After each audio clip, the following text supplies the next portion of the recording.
لا ادریت ایگنوسٹسزم لا ادریت کو بھی انکار خدا کے سلسلے کی ایک کڑی کہا جا سکتا ہے۔ اس عقیدے کے مطابق کہا جاتا ہے کہ ہمیں وجود باری تعالیٰ کا علم و ادراک نہیں ہو سکتا۔ یہ تشکیک کی ہی ایک شکل ہے جس کے مطابق انسانی ذہن کے پاس اتنی معلومات یا عقلی صلاحیت نہیں ہے کہ وہ کسی مطلق صداقت کے بارے کوئی فیصلہ کر سکے، اور خصوصی طور پر خدا کے ہونے یا نہ ہونے کے بارے میں کوئی حتمی دعویٰ کیا جا سکے۔ انگریزی کی یہ اصطلاح ٹی ایچ ایکسلے نے وضع کی تھی۔ دہریت کے برعکس یہ خدا کے وجود کی نفی نہیں کرتے، بلکہ یہ خدا کے ہونے نہ ہونے کے قضیے کو معطل رکھتے ہیں کہ انسان کم از کم ٹھیک طور پر ابھی نہیں جانتا۔ روایتی لا ادریت اپنی اصطلاح کے وجود میں آنے سے کئی صدیاں پرانی ہے۔ سقراط سے پہلے کے فلاسفروں اور افلاطون کے وقت سوفسطائیوں نے بہت سے لا ادریت کے سوال اٹھائے تھے۔ سوفسطائیوں کو مکمل طور پر فلاسفر تو نہیں کہا جا سکتا، وہ چلتے پھرتے سفری معلم تھے جو فیس کے بدلے تقریریں کرنے اور انشاء پردازی کا فن سکھایا کرتے تھے تاکہ سیکھنے والے اچھی ملازمتوں کے مواقع حاصل کر سکیں۔ سوفسطائیوں نے باقاعدہ طور پر خالص علم کی جستجو میں کم ہی دلچسپی لی، لیکن وہ اپنے علمی نوعیت کے پیشے کی وجہ سے کسی قادر مطلق خدا یا صداقت کے بارے تشکیک کی حد تک پہنچ گئے تھے، لہٰذا وہ بہت سی روایتی اقدار کو مسترد کرتے تھے۔ سوفسطائیوں کے درمیان سب سے ممتاز مفکر پروٹاگورس تھا۔ وہ یوں اپنے عقیدے کو بیان کرتا ہے کہ ہر فرد کو بذات خود اس دنیا کا تجزیہ کرنا چاہیے۔ اس کا قول تھا، انسان ہی ہر چیز کا پیمانہ ہے۔ Man is the measure of all things. جدید لا ادریت یورپ میں 18ویں اور 19ویں صدی میں ایک تحریک کے طور پر ابھری۔ ڈیوڈ ہیوم، جس کا پہلے بھی ذکر آ چکا ہے، ایک عظیم لا ادری مفکر تھا۔ وہ ہر طرح کی مابعد الطبیعیات یا میٹا فزکس کی نفی کرتا تھا اور جانتا تھا کہ ہر طرح کے علم کی کھوج حسیاتی اثرات کی اساس پر ہونا چاہیے۔ خصوصی طور پر اس نے معجزے اور ابدیت کے عقیدے کو ناکافی شہادت کی بنا پر مسترد کر دیا۔ البتہ اپنے اصول کو سامنے رکھتے ہوئے اس نے یہ ثابت کرنے سے گریز کیا کہ خدا نہیں ہے۔ صاف ظاہر ہے کہ کسی معاملے کی نفی کرنے کے لیے اتنی ہی شہادت درکار ہوتی ہے جتنی اسے مثبت ثابت کرنے میں۔ چنانچہ ہیوم کی یہ نصیحت تھی کہ ان تمام عقائد کے بارے فیصلے کو معطل رکھا جائے جنہیں تجرباتی سطح پر رد نہیں کیا جا سکتا، لیکن عملاً اس کے دلائل ہر طرح کے عقائد کی نفی ہی کرتے تھے، کیونکہ وہ مصر تھا کہ ان عقائد کی تصدیق نہیں ہو سکتی۔ 19ویں صدی کا انگلستان تو لا ادریت کے جہاد کا منظر پیش کرتا ہے۔ ہربرٹ اسپنسر نظریہ ارتقاء کا ایک بااثر فلاسفر تھا۔ اس نے خدا کے بارے روایتی عقائد کو مسترد کر دیا اور ہر چیز کے آخری تجزیے کو قابل علم سے منسوب کر دیا، یعنی جس بات کی سمجھ آج نہیں آتی اس کی کل سمجھ آ سکتی ہے۔ ہربرٹ اسپنسر نے ہیوم کی لا ادریت کے برعکس مابعد الطبیعیات کو یہ کہہ کر ترقی دی کہ یہ کائنات جس طاقت کا اظہار کرتی ہے وہ مکمل طور پر ہمارے فہم و ادراک سے باہر ہے، جس پر ریڈیکل قسم کے لا ادریوں نے نقطہ اٹھایا کہ کسی ایسی طاقت کے بارے بات کرنا جسے مکمل طور پر جانا نہیں جا سکتا، ایسی تو کوئی بات ہی نہیں ہے۔ چنانچہ انگلستان میں وہ حالات پک گئے تھے جب ہیکسلے لا ادریت کی اصطلاح ایجاد کر کے اپنے کیس کو پیش کرتا ہے۔ پہلے اس نے اس لفظ کو بات چیت اور تقریروں میں استعمال کیا، پھر اس نے تحریروں میں بھی اس نظریے کو اجاگر کرنا شروع کیا۔ ہیکسلے نے بغیر کافی شہادت کے کسی عقیدے کو قبول کرنے پر شدت سے اعتراض کیا، لیکن ساتھ ہی ساتھ اس نے اصرار کیا کہ وہ کسی عقیدے کو نہ ماننے میں کوئی کٹر موقف نہیں رکھتا۔ اس نے اپنی سائنسی نیچرلزم کی تھیوری کو اس اعتراف کے ساتھ کھلا رکھا کہ کائنات کے اندر کسی ایسی عظیم طاقت کا امکان ہے جو ہر جگہ حاضر بھی ہو اور ہر چیز کا علم بھی رکھتی ہو، لیکن اسے بیان نہ کیا جا سکتا ہو۔ لیکن اسے اپنے اس قیاس کی صداقت کے لیے کوئی ثبوت نہیں ملا تھا، لہٰذا اس نے تمام مطلق سوالوں کے جواب اپنی لا علمی کا اعتراف کرتے ہوئے دیے، لیکن ان تمام سوالوں کے جواب خود مذہبی پیشواؤں کے پاس بھی نہیں ہیں کہ وہ ان کے جوابات ایسے عقائد میں دیتے ہیں جنہیں پہلے فرض کر کے ایمان لے آیا جائے۔ لا ادریت کی جڑیں مندرجہ ذیل نظریات میں پائی جاتی ہیں۔ نمبر 1، اپسٹمولوجی، علم الانسان کے ذرائع اور مواد کا علم جس میں سائنس کو تمام علم کا ماڈل تسلیم کیا جاتا ہے۔ اس کا معیار وہ دانشورانہ طریقہ کار ہے جس میں شہادت کا اچھی طرح معائنہ کرنا ہوتا ہے اور ان قضیوں کے بارے فیصلہ کو معطل رکھنا ہوتا ہے جس کے لیے مناسب شہادت موجود نہ ہو۔ نمبر 2، لا ادریت کی دوسری جڑ اخلاقیات میں تھی۔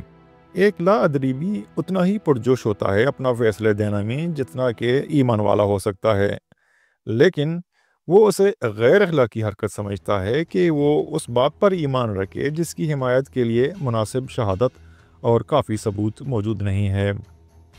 یہی وجہ ہے کہ حکسلے کہا کرتا تھا کہ اس کا کیس جتنا دانشورانہ ہے اتنا ہی اخلاقی بھی ہے، کہ یہ غلط ہے کہ کسی آدمی کے لیے کہ وہ یہ کہے اسے کسی مقولے کی معروضی صداقت پر یقین ہے جب تک وہ اس کے لیے وہ شہادت پیدا نہ کرے جو منطقی طور پر اس یقین و ایمان کو حق بجانب نہ ثابت کر دے۔ ڈبلیو کے کلفورڈ کا تعلق ان لا ادریوں سے تھا جو شدت پسند تھے۔ وہ اپنی کتاب عقیدے کی اخلاقیات میں لکھتا ہے، یہ بات ہمیشہ ہر جگہ اور ہر ایک کے لیے غلط ہے کہ ناکافی ثبوت کی بنا پر کسی بات پر یقین کر لیا جائے، چنانچہ ایسا عقیدہ خواہ سچا ہی کیوں نہ ہو بذات خود گناہ ہے۔ یعنی خدا پر اندھے عقیدے کو بھی وہ شرف انسانیت سے گری ہوئی حرکت اور گناہ قرار دے رہا ہے۔ انسان ہونا ہی عقل سے مشروط ہے، چنانچہ کوئی ایسا یقین و ایمان جو پہلے عقل کی نفی کرے اور اندھے ایمان پر زور دے، وہ دائرہ انسانی سے ہی گری ہوئی حرکت ہے۔ ایسا ایمان تو سب سے پہلے انسان کو انسان ہی نہیں رہنے دے گا، اور اگر انسان انسان ہی نہیں رہے گا تو اندھے عقائد پر اٹھی ایمان کی مقدس مرد کے معنی کیا رہ جائیں گے۔ عجیب بات ہے، اندھے عقائد رکھنے والے لوگ عقلی بات پر تو 100 دلائل اور شکوک و شبہات پیش کریں گے، لیکن اپنے عقیدے پر خود بلا حیل و حجت ایمان لائے ہوتے ہیں جو انہیں ان کے ماحول اور ورثے میں ملا ہوتا ہے۔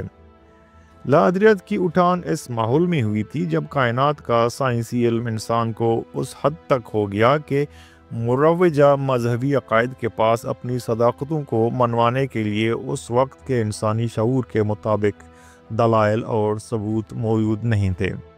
لہٰذا خدا پر ایمان تو ختم ہو گیا، البتہ آخری فیصلہ کو معطل رکھا گیا کہ ابھی خدا کے نہ ہونے کے بھی مکمل دلائل موجود نہیں ہیں۔ لیکن جب خدا کے نہ ہونے کی بحثیں زیادہ زور پکڑ گئیں تو لا ادریت کے لیے اپنے اس پالیسی فیصلے پر قائم رہنا مشکل ہو گیا کہ آخری فیصلے کو مزید علم ہونے تک معطل رکھا جائے۔ ابتداً ان کا موقف تھا، ہم کسی بات سے انکار نہیں کرتے، ہم صرف یہ کہتے ہیں کہ ہم نہیں جانتے۔ We deny nothing, we simply say we do not know۔ لیکن صداقت پر ایمان کا جب اخلاقی سوال سامنے آیا تو وہ عملاً خدا کی نفی کرنے لگے۔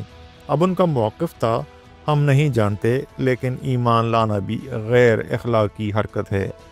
We do not know but it's immoral to believe۔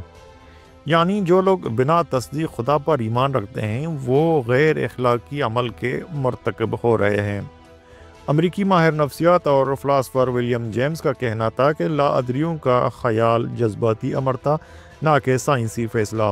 James کی دلیل یہ تھی کہ غلطی کرنا رسک یعنی خطرہ مول لینا چاہیے، بجائے اس کے کہ سچ کی جستجو کو ترک ہی کر دیا جائے۔ لیکن لا ادری سچ کی جستجو کو ختم نہیں کر رہے تھے، وہ سچ کے حصول تک فیصلہ کو چھوڑ رہے تھے۔ لیکن جیسا کہ ذکر کیا جا چکا ہے کہ مذکورہ بحث و تمہیز کسی خلا میں نہیں ہو رہی تھی، بلکہ انسان کو فطرت کا علم اور اس پر اتنا کنٹرول حاصل ہو چکا تھا کہ اب توہم پرستی اور تقدیس کے نام پر قدیم عقائد کو مزید جاری رکھنا مشکل کام ہو گیا تھا، کیونکہ ایمان کے لیے عقل و دانش پر مبنی دلائل نہیں بلکہ مکمل طور پر داخلی پراسرار اور رازدارانہ قسم کے مذہبی دعوے اور خرافات سے پر تعویلات تھیں۔ الغرض خدا یا دیوتاؤں کے وجود اور ان کی نوعیت کے بارے سوالات ہمیشہ فلسفی سے وابستہ رہے ہیں اور ان پر بحث ابھی تک ختم نہیں ہوئی ہے۔ البتہ مغرب میں مذہبی زبان کا ہو بہو مطلب لینا اب تقریباً ترک ہو چکا ہے۔ سائنس کی تحقیقات اور انکشافات کے بعد مذہب کی فلسفی کی عمومی تفہیم پر ہی زور دیا جاتا ہے اور زندگی کے امور طے کرنے میں مذہب کا کوئی کردار باقی نہیں رہا ہے۔ البتہ پسماندہ اقوام اور غیر صنعتی معاشروں میں آج بھی مذہب کا اثر رسوخ ازمنہ وسطیٰ کے یاد تازہ کرتا نظر آتا ہے۔ خدا کے وجود پر ایمان عقیدے یا کسی داخلی تجربے سے ہی کیا جاتا ہے۔ بہرحال اقرار خدا کے لیے مندرجہ ذیل دلائل پیش کیے جاتے ہیں۔ نمبر 1 کائناتی ثبوت یا کاسمولوجیکل پروف۔ نمبر 2 فلسفہ غایات یا ٹیلیولوجیکل پروف۔ اس نظریے کے مطابق کائنات کے تمام تغیرات کسی مقصدیت سے واقع ہوئے ہیں۔ نمبر 3 علم الوجود یا آنٹولوجیکل پروف۔ ایک مکمل اور ضروری ہستی کے طور پر خدا کے تصور سے ماخوذ نتائج اور مقاصد سے ثابت کرنا کہ خدا ہے۔ نمبر 4 اخلاقی ثبوت یا مورل پروف۔ مقاصد و معنی اور اخلاقی تجربات سے خدا کے وجود کو ثابت کرنا۔ نمبر 5 عقیدے سے یا بائی فیتھ۔ لیکن خدا کے وجود کی حمایت کرنے والی کوئی بھی تھیوری آج کامیاب نہیں ہو سکتی جب تک وہ اس سوال کا جواب نہ دے کہ خدا کا تصور جو انسان کی اپنی سوچ بوجھ کے ساتھ قریبی طور پر جڑا ہوا نظر آتا ہے، وہ کہیں کائنات کے بارے انسان کے اپنے علم کی ہی جھلک تو نہیں، یعنی خدا انسان کی اپنی ایجاد تو نہیں۔ In the notion of God, which correlates so closely with the self-understanding of humankind, merely a projection of humans' self-consciousness onto an understanding of cosmos، ورنہ خدا کے وجود کا انحصار سوائے عقیدے کے کچھ نہیں رہتا۔